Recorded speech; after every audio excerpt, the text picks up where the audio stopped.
नमस्कार मंडळी, श्री स्वामी समर्थ. स्वागत आहे तुमचं माझ्या यूट्यूब चॅनलवरती.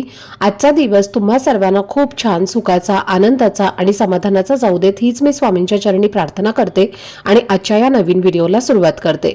पण त्या अगोदर तुम्ही माझ्या चॅनलवरती जर नवीन असाल तर चॅनलला पण लगेच सबस्क्राईब करा आणि कमेंटमध्ये श्री स्वामी समर्थ लिहायला अजिबात विसरू नका. उद्या 27 फेब्रुवारी वार आहे शुक्रवार आणि या दिवशी पवित्र आमलकी एकादशी आलेली आहे. प्रत्येक महिन्यात 2 एकादशी येतात आणि प्रत्येक एकादशीचं महत्त्व वेगळं असतं. धार्मिक शास्त्रांमध्ये या एकादशीला मोक्षदायिनी एकादशी असंही म्हटलं जातं, कारण या दिवशी केलेली भक्ती, पूजा आणि व्रत हे विशेष फलदायी मानलं जातं. या दिवशी भगवान विष्णूंची तसेच आवळ्याच्या झाडाची पूजा करण्याला खूप महत्त्व आहे. असं म्हटलं जातं की जेव्हा भगवान विष्णूंनी सृष्टीची निर्मिती केली तेव्हा त्यांनी आवळ्याच्या वृक्षाला अत्यंत पवित्र स्थान दिलं आणि त्याच्या प्रत्येक भागामध्ये देवतांचा वास आहे असं सांगितलं जातं. आमलकी म्हणजेच आवळा आणि आयुर्वेदामध्ये त्याला अमृत फळ असंही म्हटलं जातं. त्यामुळे या दिवशी आवळा खाणं, आवळ्याचं दान करणं किंवा आवळ्याच्या झाडाची पूजा करणं अत्यंत शुभ मानलं जातं. त्यामुळे चांगलं आरोग्य, आनंद आणि समृद्धी लाभते असं सांगितलं जातं. पद्मपुराणानुसार या व्रताचं पालन केल्याने जाणून बुजून किंवा न कळत झालेली पापं किंवा वाईट कर्म नष्ट होतात, जीवनातील दुःख कमी होतं आणि मृत्यूनंतर वैकुंठ धामाची प्राप्ती होते अशी श्रद्धा आहे. या आमलकी एकादशीला रंगभरी एकादशी असंही म्हणतात, कारण असं म्हणलं जातं की भगवान शिव आणि देवी पार्वती विवाहानंतर प्रथमच काशीमध्ये या दिवशी आले होते आणि त्या प्रसंगाची आठवण म्हणून हा दिवस विशेष मानला जातो. धार्मिक दृष्टीने हा दिवस अत्यंत महत्त्वाचा असल्यामुळे या दिवशी काही सोपे आणि प्रभावी उपाय केले जातात. आज मी तुम्हाला असाच एक सोपा आणि प्रभावी असा उपाय सांगणार आहे, जो विशेषतः आईने आपल्या मुलांसाठी करायचा आहे. उद्या शुक्रवार आणि आमलकी एकादशी असल्यामुळे तुम्ही उपवास केला नाही तरीही चालेल, पण श्रद्धेने आणि विश्वासाने एक छोटासा दिवा तुम्हाला लावायचा आहे. हा दिवा लावल्याने मुलांच्या आयुष्यातील अडथळे, संकट आणि अडचणी दूर होतात असं मानलं जातं. फक्त एका महिन्यात मुलांच्या विवाहाचे योग जुळून येतात. शिक्षण घेणाऱ्या मुलांना अभ्यासामध्ये प्रगती होते, त्याचबरोबर नोकरी करणाऱ्यांना यश आणि स्थैर्य मिळतं आणि मुलांच्या मनातील इच्छा पूर्ण होण्यासाठी सकारात्मक ऊर्जा तयार होते अशी श्रद्धा आहे. हा उपाय श्रद्धेने आणि विश्वासाने केल्यास त्याचे चांगले परिणाम आपल्याला अनुभवायला मिळतात. तर हा दिवा नेमका कुठे लावायचा, कोणत्या वेळेला लावायचा आणि तो कसा लावायचा याबद्दलची संपूर्ण माहिती आजच्या व्हिडिओमध्ये मी तुमच्यासोबत शेअर करणार आहे.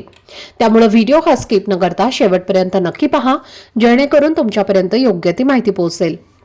आणि तुम्ही माझ्या चॅनलवरती जर नवीन असाल तर चॅनलला पण लगेच सबस्क्राईब करा आणि बेल आयकॉनला पण प्रेस करा, म्हणजे मी जेव्हा कधीही नवीन व्हिडिओज अपलोड करेन त्याचं नोटिफिकेशन सर्वात आधी तुम्हाला मिळेल आणि तुमचा एकही व्हिडिओ हा मिस होणार नाही.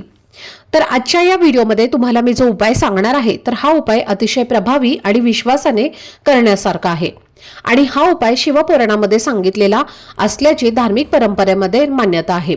म्हणूनच तो अधिक विश्वासाने केला जातो आणि तोच सोपा पण मनापासून करायचा उपाय मी तुमच्यासोबत आज शेअर करणार आहे. प्रत्येक आई वडिलांना आपल्या मुलाचं आयुष्य सुंदर, सुरक्षित आणि यशस्वी व्हावं असं मनापासून वाटत असतं आणि त्याच्या उज्ज्वल भविष्यासाठी हा उपाय अगदी लहान मुलांपासून ते मोठ्या मुलांपर्यंत सगळ्यांसाठी करता येईल. मुलांसाठी, मुलींसाठी, सगळ्यांसाठी हा उपाय करता येईल. फक्त श्रद्धा, संयम आणि प्रेमाने हा आपल्याला उपाय करायचा आहे. हा उपाय करण्याची वेळ ही खूप महत्त्वाची मानली जाते, म्हणून जर तुम्ही सकाळी हा उपाय करणार असाल तर सकाळी 9 वाजण्यापूर्वी तो तुम्हाला करायचा आहे आणि जर तुम्ही हा उपाय संध्याकाळी करणार असाल तर संध्याकाळी 6 वाजल्यानंतर ते सायंकाळी 8:30 वाजेपर्यंत या वेळेमध्ये तुम्ही करू शकता. म्हणजे सकाळी किंवा संध्याकाळी या दोन्हीपैकी तुमच्यासाठी जी वेळ सोयीची असेल त्या वेळेमध्ये तुम्हाला कोणत्याही प्रकारची घाई न करता उपाय करायचा आहे. ज्या घरात लग्नाच्या वयाच्या मुलं-मुली आहेत आणि अनेक प्रयत्न करून सुद्धा त्यांचा विवाह योग जुळून येत नाही किंवा कुंडलीमध्ये काही दोष, अडथळे किंवा इतर कारणांमुळे वारंवार अडचणी येत असतील तर आमलकी एकादशीची तिथी विशेष शुभ मानली जाते आणि या दिवशी श्रद्धेने हा उपाय केल्यास विवाहातील अडथळे कमी होण्यास मदत होते अशी धार्मिक श्रद्धा आहे. अनेक लोकांचा असा अनुभव आहे की मनापासून प्रार्थना आणि उपाय केल्यावर लवकरच चांगल्या घडामोडी सुरू होतात आणि म्हणूनच तुमचा मुलगा असो किंवा मुलगी, त्यांच्या लग्नाच्या बाबतीत तुम्हाला जर अडचणी येत असतील तर हा उपाय तुम्ही नक्की करून बघा. त्याचप्रमाणे लहान मुलं जर सतत चिडचिडेपणा करत असतील, हट्टीपणा करत असतील, सांगितलेलं ऐकत नसतील किंवा वारंवार आजारी पडत असतील आणि घरच्यांना असं वाटत असेल की बाहेरची नकारात्मकता, नजर किंवा वातावरणाचा परिणाम त्यांच्यावरती होत आहे, तर अशा वेळी हा उपाय तुम्ही विश्वासाने केला तर घरामध्ये सकारात्मकता वाढते आणि मुलांच्या स्वभावामध्ये हळूहळू बदल व्हायला सुरुवात होते, अशी श्रद्धा आहे. घरात शिक्षण घेणारी मुलं असतील आणि त्यांचं अभ्यासामध्ये लक्ष लागत नसेल, अभ्यास केलेला त्यांच्या लक्षात राहत नसेल किंवा परीक्षेच्या काळात भीती, तणाव जाणवत असेल, तसेच नोकरीसाठी प्रयत्न करून सुद्धा यश मिळत नसेल किंवा चुकीच्या सवयी आणि वाईट व्यसनांच्या प्रभावामध्ये मुलं अडकत असतील, तर अशा सर्व समस्यांवर मात करण्यासाठी हा उपाय आध्यात्मिक आधार देणारा मानला जातो. कारण जेव्हा घरामध्ये श्रद्धा, प्रार्थना आणि सकारात्मक ऊर्जा वाढते तेव्हा वातावरण बदलू लागतं आणि त्याचा परिणाम हळूहळू मुलांच्या आयुष्यावरती सुद्धा दिसू लागतो. हा उपाय करताना सर्वात महत्त्वाचं म्हणजे मनामध्ये विश्वास ठेवणं, कोणतीही जबरदस्ती न करता प्रेमाने आणि चांगल्या हेतूने हा उपाय करणं. कारण प्रत्येक पालकाची प्रार्थना ही मनापासून असते आणि अशी मनापासून केलेली प्रार्थना ही नक्कीच आपल्याला फळ देते. आता हा उपाय करण्यासाठी तुम्हाला आमलकी एकादशीच्या दिवशी म्हणजे उद्या सकाळी लवकर उठायचं आहे. उठल्यानंतर सर्वप्रथम तुम्हाला स्वच्छ स्नान करायचं आहे. स्नान करताना आंघोळीच्या पाण्यामध्ये तुम्हाला चिमूटभर हळद आणि एक तुळशीपत्र टाकायचं आहे. या दिवशी तुळशीची पानं तोडली जात नाहीत, म्हणून एकादशीला जी काही तुळशीची पानं आपल्याला लागत असतात तर ती तुम्हाला आदल्या दिवशीच म्हणजे आजच तोडून ठेवायची आहेत किंवा तुम्ही बाहेरून विकत आणली तरीही चालतील. आणि उद्या तीच पानं तुम्हाला आंघोळीच्या पाण्यामध्ये टाकायची आहेत. खास करून मुलांच्या आंघोळीच्या पाण्यामध्ये सुद्धा तुम्हाला थोडीशी हळद आणि एक तुळशीपत्र टाकायचं आहे आणि त्यानंतर देवघरातल्या देवांची विधिवत पूजा अर्चा करून घ्यायची आहे. धूप दीप अगरबत्ती लावून वातावरण हे प्रसन्न करायचं आहे. जर तुमच्या देवघरामध्ये भगवान श्री हरी विष्णूंची मूर्ती असेल तर मूर्तीवरती अभिषेक करा. फोटो असेल तर फोटो स्वच्छ पुसून घ्या. तुळशीपत्र अर्पण करायचं आहे आणि पिवळ्या रंगाची फुलं अर्पण करायची आहेत. धूप दीप अगरबत्ती लावून वातावरण हे तुम्हाला प्रसन्न करायचं आहे आणि त्यानंतर लगेच तुम्ही सकाळी हा उपाय केला तरीही चालेल. आता उपाय करण्यासाठी तुम्हाला एक ताट घ्यायचं आहे. ताटामध्ये हळद, कुंकू, अक्षदा तुम्हाला घ्यायच्या आहेत. एक मातीची पंटी घ्यायची आहे आणि त्यामध्ये शुद्ध गाईचं तूप घालायचं आहे. त्यानंतर जोडवात या दिव्यामध्ये तुम्हाला लावायचे आहे आणि त्यानंतर एका वाटीमध्ये थोडंसं गाईचं कच्चं दूध तुम्हाला घ्यायचं आहे. कच्चं दूध म्हणजेच गरम न केलेलं दूध असतं तर ते तुम्हाला घ्यायचं आहे. त्यानंतर या सर्व वस्तू घेऊन तुम्हाला आवळ्याच्या वृक्षापाशी जायचं आहे. साक्षात बघा, या आवळ्याच्या वृक्षाखाली भगवान विष्णू आणि माता लक्ष्मीची पूजा केली जाते. या वृक्षाच्या प्रत्येक भागामध्ये देवता निवास करत असतात आणि म्हणून या वृक्षाला पवित्र वृक्ष असं म्हटलं जातं आणि या वृक्षाच्या फळाला अमृत फळ असंही म्हटलं जातं आणि म्हणून या दिवशी या वृक्षाची पूजा केली जाते. तर सर्वप्रथम तिथे तुम्हाला दिवा जो आहे तर तो त्या वृक्षाच्या मुळापाशी प्रज्वलित करायचा आहे. दिवा प्रज्वलित करताना तुम्हाला त्याखाली थोडेसे तांदूळ ठेवायचे आहेत किंवा फुलांच्या पाकळ्या ठेवायच्या आहेत आणि त्यानंतर त्यावरती हा दिवा तुम्हाला लावायचा आहे. दिवा लावल्यानंतर दिव्याला हळद कुंकू लावायचं आहे आणि त्यानंतर त्या झाडाच्या मुळाला सुद्धा हळदी कुंकू, अक्षदा, पिवळ्या रंगाची फुलं अर्पण करायची आहेत आणि त्याचबरोबर आवळा सुद्धा तिथे अर्पण करायचा आहे. आणि त्यानंतर हे जे दूध आहे तर ते सुद्धा तुम्हाला त्या वृक्षाला अर्पण करायचं आहे. दूध अर्पण केल्यानंतर पुन्हा त्यावरती थोडंसं पाणी अर्पण करायचं आहे आणि या वृक्षाला 7 प्रदक्षिणा करायच्या आहेत. प्रदक्षिणा करत असताना ओम नमो भगवते वासुदेवाय नमः या मंत्राचा जप करायचा आहे आणि त्यानंतर दोन्ही हात जोडून मुलांच्या ज्या काही समस्या आहेत, ज्या काही अडचणी त्यांच्या आयुष्यामध्ये सुरू आहेत तर त्या दूर होण्यासाठी मनोभावे प्रार्थना करायच्या आहेत. आता तुमची मुलं जर मोठी असतील तर स्वतः तुम्ही हा उपाय मुलांच्याकडनं करून घ्या आणि जर तुमची मुलं बाहेरगावी राहत असतील, मुलं छोटी असतील तर मग आई किंवा वडिलांनी हा उपाय मुलांसाठी केला तरीही चालेल. पण मुलांकडनं हा उपाय करून घेण्याचा जास्तीत जास्त तुम्ही प्रयत्न करा.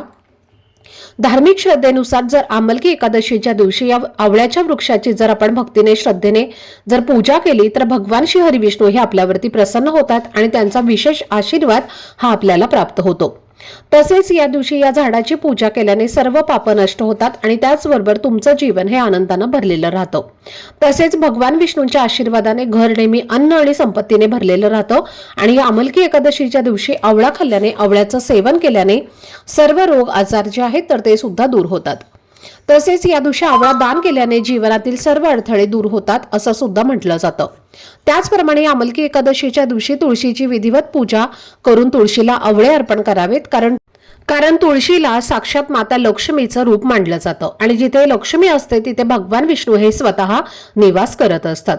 विष्णूंना तुळस ही अत्यंत प्रिय आहे आणि म्हणून एकादशीच्या दिवशी तुळशीची पूजा करून तुळशीला जर आपण आवळे अर्पण केले तर घरातली दरिद्रता, गरिबी ही दूर होते आणि घरामध्ये सुख, शांती, समृद्धी नांदू लागते. त्याचप्रमाणे जर तुमच्या घरामध्ये सतत नवरा बायकोची भांडणं होत असतील, दोघांचं अजिबात पटत नसेल, कोणतीही गोष्ट बोलायला गेल्यानंतर त्याचं रूपांतर हे भांडणामध्येच होत असेल, तर या अमलकी एकादशीच्या दिवशी पती आणि पत्नी या दोघांनी मिळून आवळ्या वृक्षाची पूजा करायची आहे आणि दोघांनी सोबत या आवळ्या वृक्षाला 7 प्रदक्षिणा करायच्या आहेत आणि तुमच्या वैवाहिक जीवनातील समस्या आहेत तर त्या दूर होण्यासाठी प्रार्थना करायची आहे. तसेच घरामध्ये सतत वादविवाद, क्लेश, भांडणं होत असतील तर या दिवशी आपल्या देवघरासमोर बसून ओम नमो भगवते वासुदेवाय नमः या मंत्राचा 108 वेळेला जप करायचा आहे. तसेच जर तुमचा छोटा मोठा उद्योग व्यवसाय असेल आणि तो चांगला चालत नसेल किंवा तुम्हाला कोणत्याही कामामध्ये यश मिळत नसेल तर अमलकी एकादशीच्या दिवशी आवळ्याचं झाड खरेदी करून ते आपल्या घरामध्ये लावायचं आहे आणि त्याच्यामुळे आपल्या कुटुंबाची भरभरून प्रगती होते. त्याचबरोबर जर तुमच्या जीवनामध्ये एखादा शत्रू असेल, शत्रूचा तुम्हाला वारंवार त्रास होत असेल, शत्रू तुमच्यावरती गुप्तवार करत असेल तर असा शत्रूचा त्रास दूर होण्यासाठी आंबल्या एकादशीला तुम्हाला आवळ्याच्या वृक्षाला जल अर्पण करायचं आहे आणि त्या आवळ्याच्या झाडाच्या मुळापाशी जी माती आहे तर ती उचलून तुमच्या कपाळावरती एक तिलक म्हणून लावायचं आहे. या वृक्षाला 11 प्रदक्षिणा करून तुमच्या जीवनातील शत्रूचा त्रास दूर होण्यासाठी प्रार्थना करायची आहे. तर हा एक उपाय सुद्धा उद्या तुम्ही अमलकी एकादशीला करू शकता. तर ही अत्यंत महत्त्वाची माहिती मला तुमच्यासोबत शेअर करायची होती. आजचा हा व्हिडिओ तुम्हाला आवडला असेल, माहितीपूर्ण वाटला असेल तर व्हिडिओला लाईक, शेअर आणि चॅनलला सबस्क्राईब नक्की करा. भेटूयात पुढच्या व्हिडिओमध्ये. तोपर्यंत सर्वांना श्री स्वामी समर्थ.